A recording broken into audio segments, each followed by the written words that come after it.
Good evening, everyone. So I'm going to be posting the last two lectures for our class today, and then that will be the end of our new class material.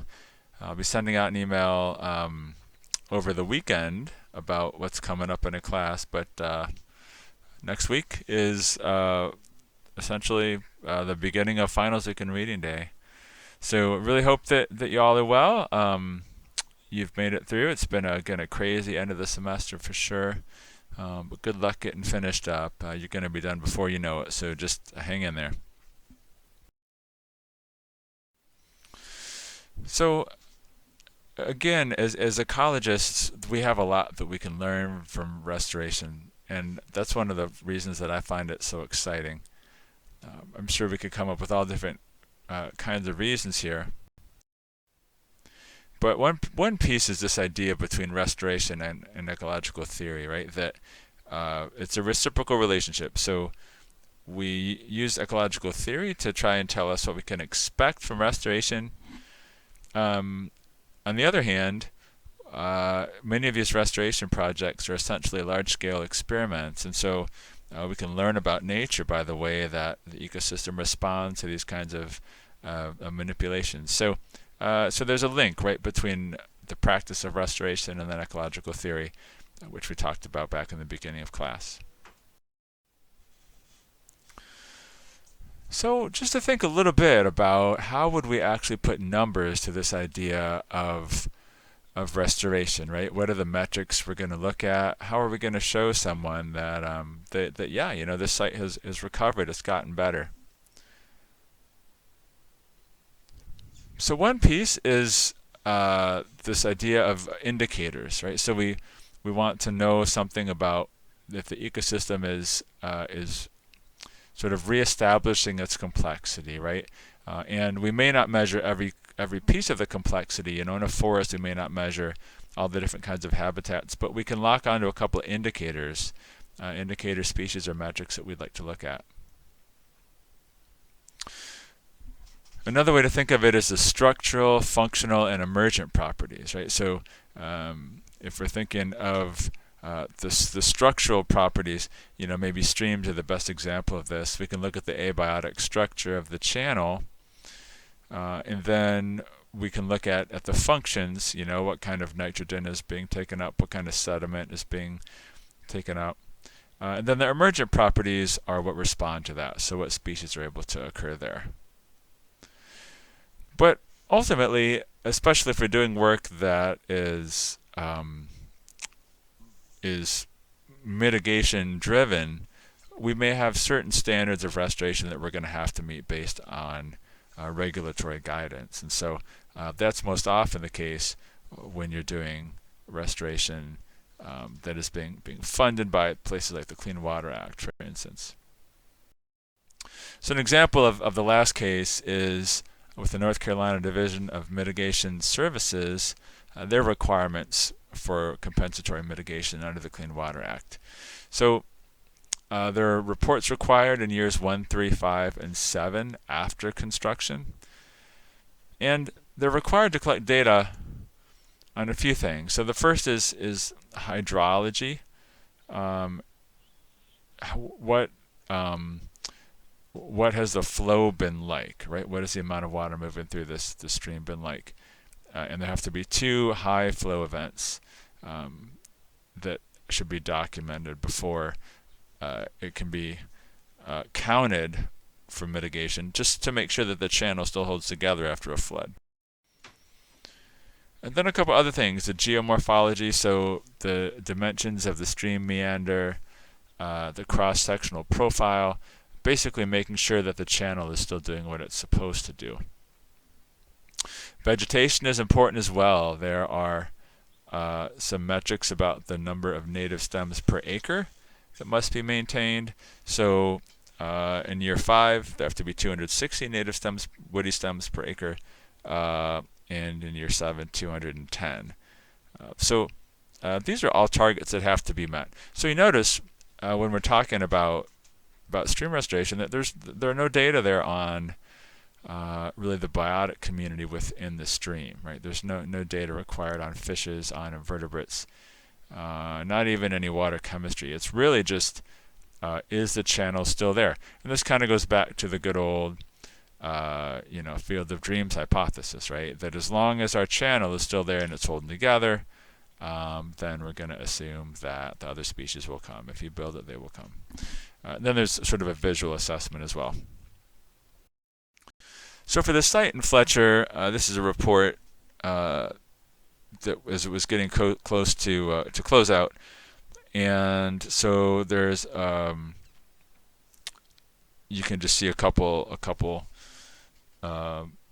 metrics there. The first thing I'll draw your attention to are those colored squares there along the side of the stream. Those are areas where they monitored stem density, and you can see, for 4 out of the 5, they're doing pretty well, either exceeding the requirement, exceeding the requirement in both greens, less than or greater than 10%. Just the one pink where the criteria were not met. So it looks like the stems are doing pretty well on the site. The other thing that they need to check for is what's called aggradation.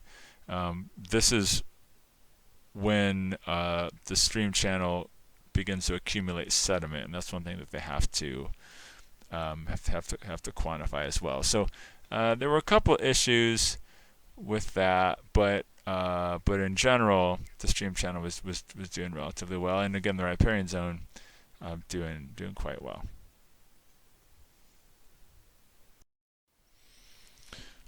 All right, so if we get beyond the metrics that regulatory agencies are requiring for compliance, we can think a little bit more about how we actually quantify the quality of the ecology. So ecological indicators are a big piece of this. And so if you remember, I talked about percent EPT as one that we use in streams, and that tell us some very different stories about the quality of Glens Creek on the left, Bent Creek on the right. So any kind of species that you're really focused on. So in the case of wetlands, it might be those obligate and facultative wetland species, right? So the presence of those species, their abundance, biomass, and then again in grasslands, again it could be those native grasses, right? How are they coming up? What's their relative abundance relative to non-natives? In the forest, it can be the species that you're focusing on, the type of stand that you want to get established. And of course, that's going to be a longer time horizon, but again, similar thing, right? You're looking at these certain species that indicate success of restoration and see how they go. So there are more and more studies being published now on restoration. And so this is an interesting review article that looked at what most peer-reviewed authors thought was important when it came to restoration success. So it turned out that most folks looked at ecological metrics of success more so than social or economic.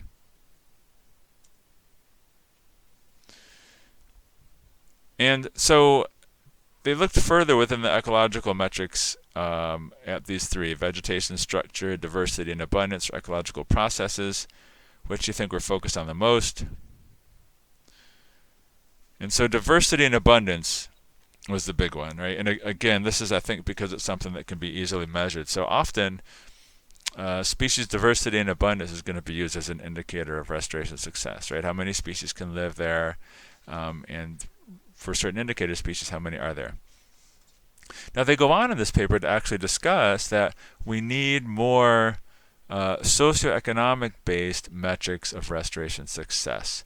That if we want to tie restoration into society, it's important to connect people to these projects and really bring people on board. So these authors advocate for greater incorporation of socioeconomic metrics in these kinds of studies.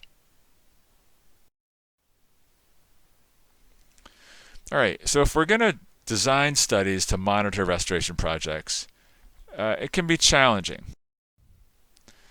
And really the biggest challenge is the fact that we are testing for the impact of what's called an unreplicated perturbation, right? So we're testing for the effects of a one-time event. Now, ecologists don't really like to do that, and part of the reason for that is because if you only have an event that's replicated once, it's hard to control for things. So let's say you've gone in and you've restored, you've worked to restore wetlands, and then there's an unusual storm year afterwards, right? Or maybe there's an unusual drought year. Well, if you only have one, it's hard to control for that. It's hard to account for that, right? If we had 50 restoration projects all starting at the same time, we could take an average that would account for variation. So these unreplicated issues are problematic, but we have a couple of creative ways of solving these problems. So in general, scientists have approached this from three different angles. The first is that, and the simplest, is that you can follow the site over time, right? You can follow whatever site is being affected over time, and if it's a strong enough effect, it may be visible on its own and not worry a whole lot about statistics, right? Because statistics require replication and other things which we may not necessarily have the luxury of. And then these other two are a couple more advanced kind of creative ways of addressing it through what are called before-after control impact, or BACI designs. And the third is what's called the space for time substitution, which can allow you to learn a lot about processes over time by understanding the different stages of succession of multiple projects. So let's talk about the first, and I'll just share one example and then give an example of what can be problematic with this approach. So for a long time, ecologists didn't really know what nutrients are most effective in driving productivity in lakes, right? And so this was an issue because eutrophication is one of our real water quality issues. So in this particular study, Schindler and colleagues at the University of Washington actually constructed a physical barrier across part of a bay in this lake up in Ontario, and then fertilized one side of this barrier with phosphorus, and they didn't fertilize the other side. And you don't have to be a rocket scientist to look at this and figure out that the phosphorus added to the section on the lower part of this image led to a pretty massive increase in productivity. So I think when this paper was published, it was in either the journal Science or Nature, which are both huge high-impact journals. And this image was part of that paper. It pretty much, the proof is in the pudding. But there's a couple issues with this approach. The first is that you need to have a very dramatic change for this to work, right? So with our restoration project, we need to show a pretty dramatic impact for this approach to work, to monitoring restoration, and show that it's effective. The other issue to deal with is illustrated with this example. This is a study on a wetland in California, and there were data collected over multiple years. I just copied part of a figure, so I didn't put the label on the x-axis there, but I think these are either months or years on the x-axis. And so they're looking at the amount of nitrogen accumulating in the soil. And so as you can see, particularly in those last 2 points, it looks like the amount of nitrogen has really increased, which is a good thing, because we talked about how important it is for wetlands to store nutrients below ground. That was pretty interesting.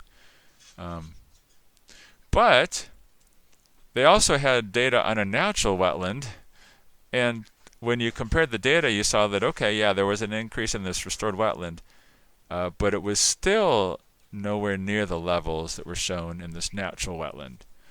So, simply tracking trends over time are not going to show you what you need to see, and can be misleading, because one might say, well, great, the restored wetland numbers have gone up. That's great, we're where we need to be. Well, there was something else going on there because the natural wetland increased at the same time.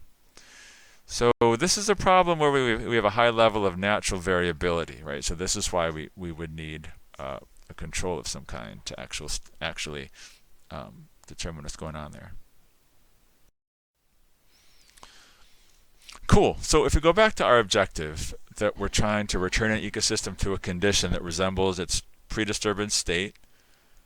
That's the National Research Council's definition. And the other definition then is from the Society for Ecological Restoration, to assist the recovery of an ecosystem that has been degraded, damaged, or destroyed. Those two have very different implications for monitoring success.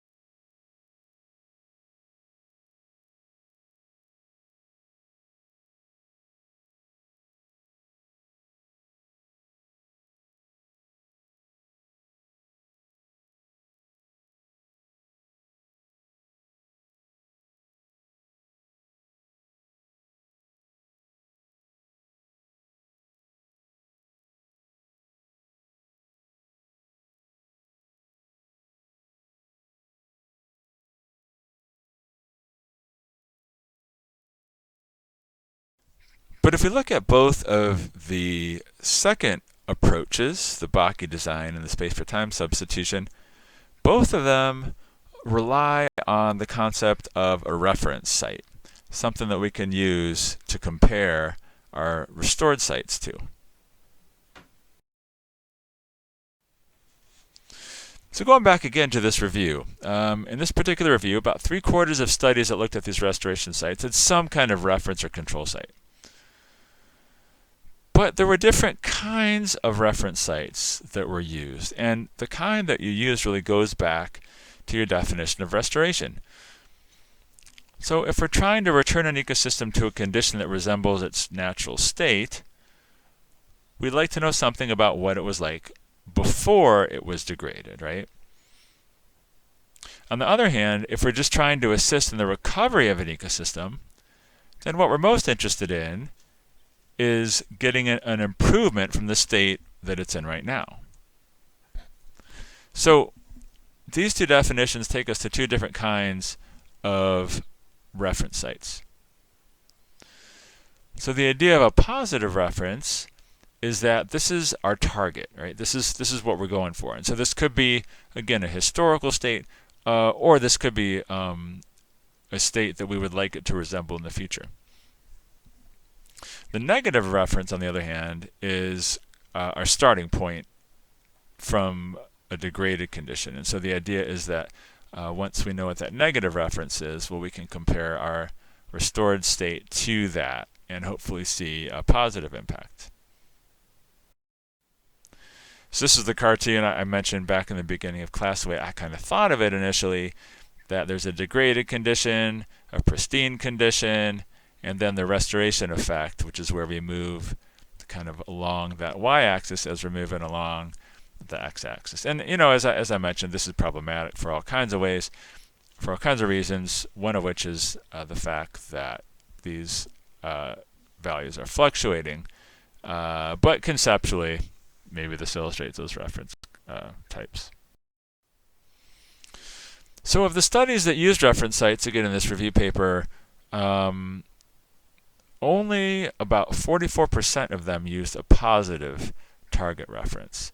So it's actually more common for studies to use a negative reference. And I think the idea there might be sort of understandable, right? That folks would rather show improvement from a degraded condition as opposed to having to show that now our restored site resembles our target. Like people are wanting to show improvement more than reaching a particular standard. But based on some of our definitions, we should really be looking at positive references. So just something to think about, right, conceptually, is what do you think is more important, a positive versus negative reference, and why? We discussed this in class if we were all sitting here, but you're all sitting in different places, so we won't go there. These authors argue that what's most important is this idea of a positive reference, arguing that restoration success is usually defined as a shift toward a particular target ecosystem, a existing or pre-existing functional ecosystem, rather than just a movement away from the degraded site. So they argue that as much as possible, really scientists need to define the reference site that they're trying to replicate, and then quantify the extent to which their restoration activities have moved sites in that direction. So in the next lecture, I'm going to go a little more into detail into two of the methods that folks use to evaluate the extent to which that has occurred.